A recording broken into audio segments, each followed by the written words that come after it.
The wind cut sharp through the cracked windows of the small chapel, the kind of cold that sinks into your bones.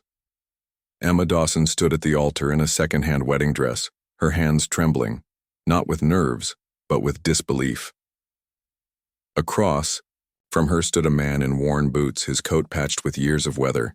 His hair was messy, his beard untrimmed, and yet his eyes, a shade of stormy gray, were calm and kind. Too kind, given what was happening. "Do you, Emma Dawson, take this man?" The officiant's voice trailed off in the blur of Emma's thoughts. She didn't even know his name. Just 3 days earlier, Emma had been working double shifts at the diner, saving every tip for her dream of culinary school. But when her father passed away suddenly, the only family she had left was her stepmother, Meredith, a woman made of silk and poison. Meredith took control of the estate and left Emma with nothing but a dusty room and a cruel ultimatum. "You want your inheritance?" Meredith said, her voice sweetened with venom. "Then marry someone by Friday, someone I choose. If not, it's all mine." Emma laughed, thinking it a joke. But Meredith wasn't known for jokes.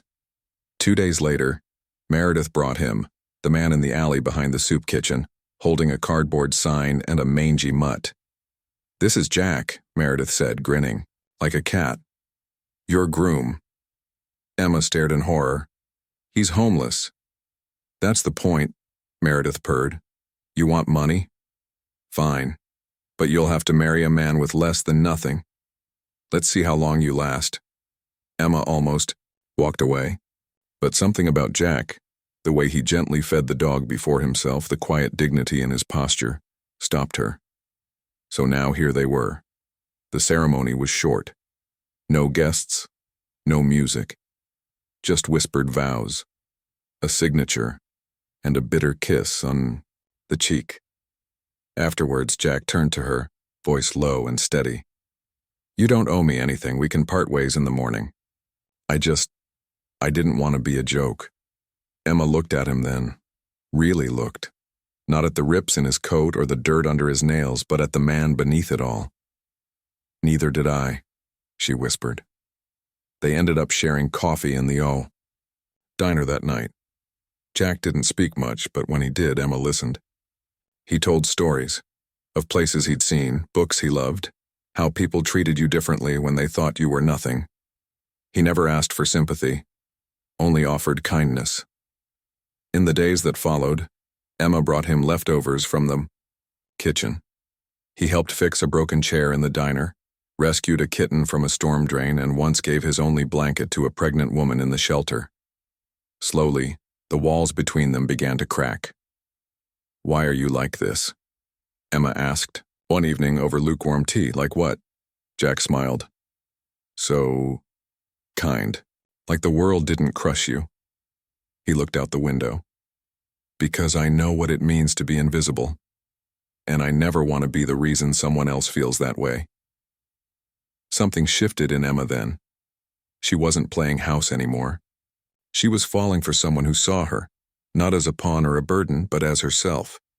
A week after their wedding, Emma was called to the law office to finalize her claim to the inheritance.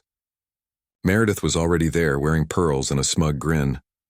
"I hope your husband enjoys his new cardboard box," she said sweetly. "Too bad money can't clean that up."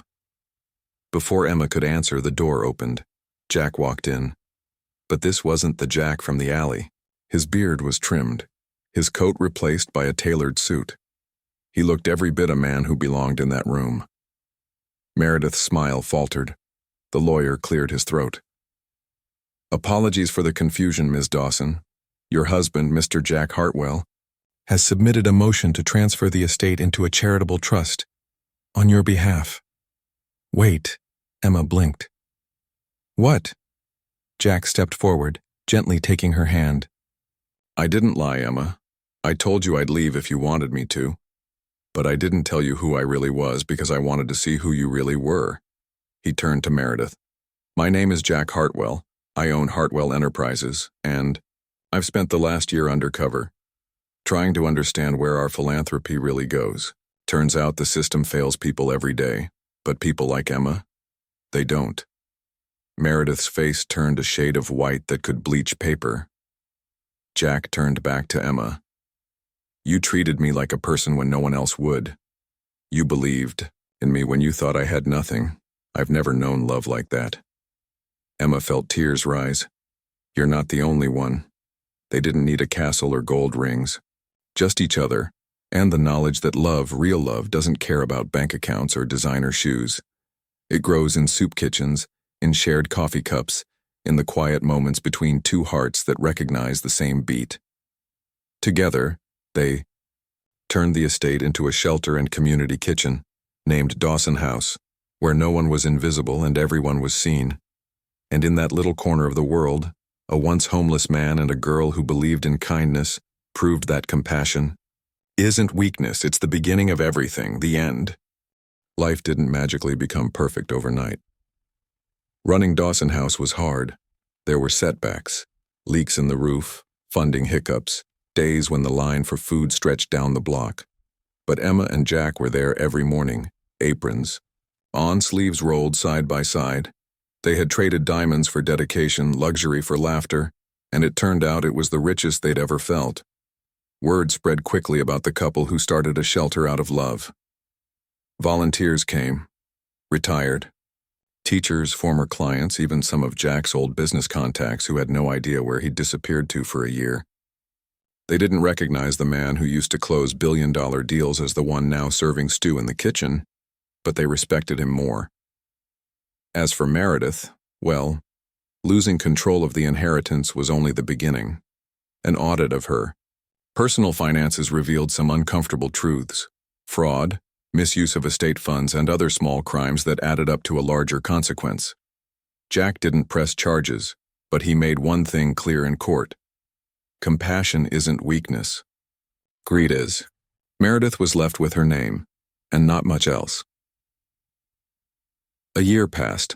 It was their first wedding anniversary, and Emma came downstairs to find the dining hall decorated with paper lanterns and a long table of handwritten cards from residents and volunteers. One note read, "Because of you, I believe in second chances." Another, "You didn't just give me food, you gave me dignity." Emma pressed a hand to her chest, overwhelmed. Jack appeared at her side, holding a small velvet box. "No diamonds," he said. "Just something simple." Inside was a silver ring carved with the word "seen." "You saw me when no one else did," he said softly. "I want to spend my life making sure you're seen too." Emma slipped the ring on, blinking back tears. "You already have." They kissed, not like newlyweds, but like survivors, like people who had walked through the storm and still chose to dance in the rain. In the years that followed, Dawson House expanded into a network of shelters across the country. Emma went to culinary school, after all, and built a training kitchen where the homeless could learn skills and find jobs in local restaurants. Jack used his business acumen not to build empires, but to rebuild lives. They never forgot where they started: one cold chapel, one reluctant wedding, one small act of grace. Every year on their anniversary, they walked the same alley where they met. Jack would place a fresh sandwich and a warm blanket near the same old corner, just in case someone else needed it. And sometimes they'd find a note in return.